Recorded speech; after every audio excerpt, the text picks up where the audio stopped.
Greetings from Nanook Lodge, and welcome to another episode of From a Cookbook. This time the number generator gave us the Farmhouse Cookbook by Susan Herman Loomis.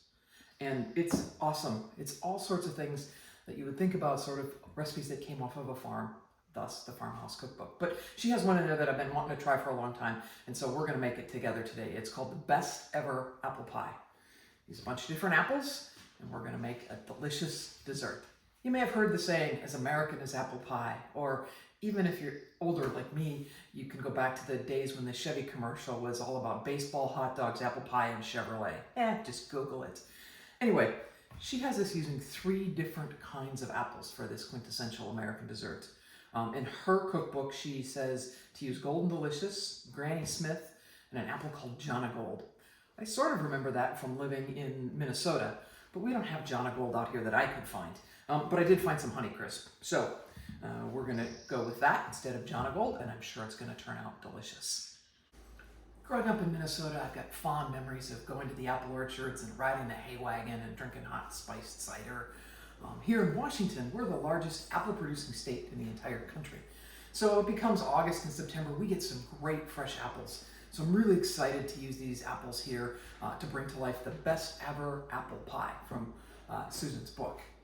Here's everything we need to make the best ever apple pie, according to the Farmhouse Cookbook.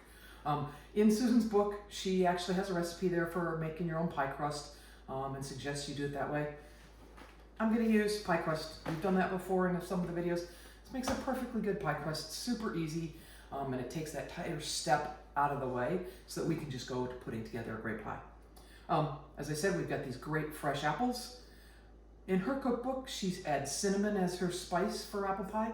I like to amp up the flavor a little bit, so I'm also going to add some ginger, some cloves, and some nutmeg to really kind of give it a lot more warm spice flavor and really help those apples come to life. We're going to add a little bit of lemon juice for brightness, pinch of salt, just a touch of vanilla.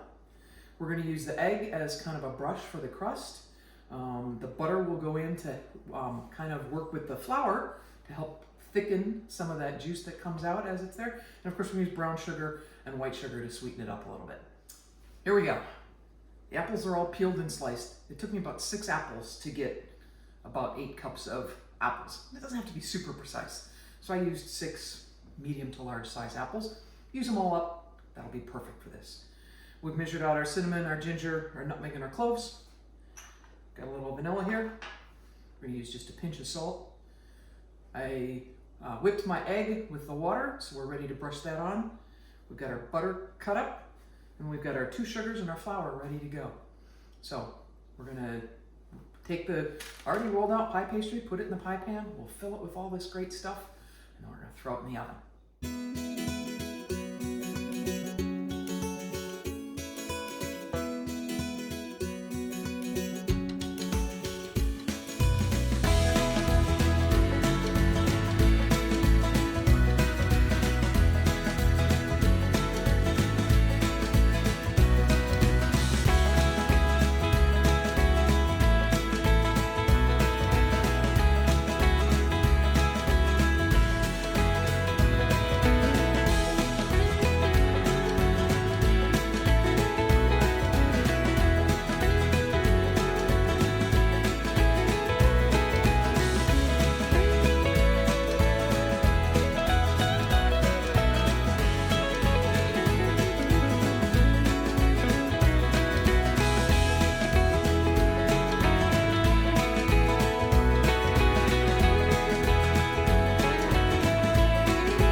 Now that looks kind of ugly.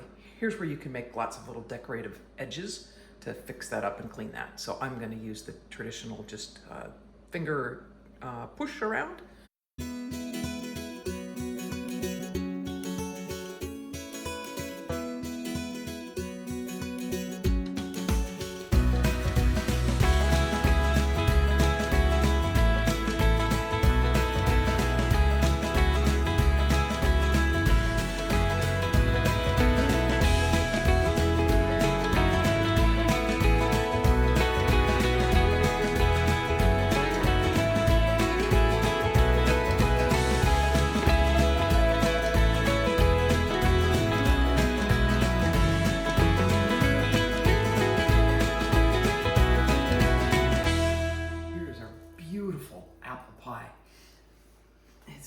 smells so good. Can't wait to dig in. Just out of the oven, we're gonna let it rest about 15 minutes or so, just so it kind of cools down and the apples and the juice all sort of settle. Just like you would rest a steak or something, you want those juices to all come back together. So, beautiful apple pie. Thanks to the Farmhouse Cookbook for an inspirational recipe, and I hope you enjoy your apple pie when you make one. Thanks for tuning in to Cooking at Nan and Plotch, and if you like this video, please subscribe. There's lots more to come.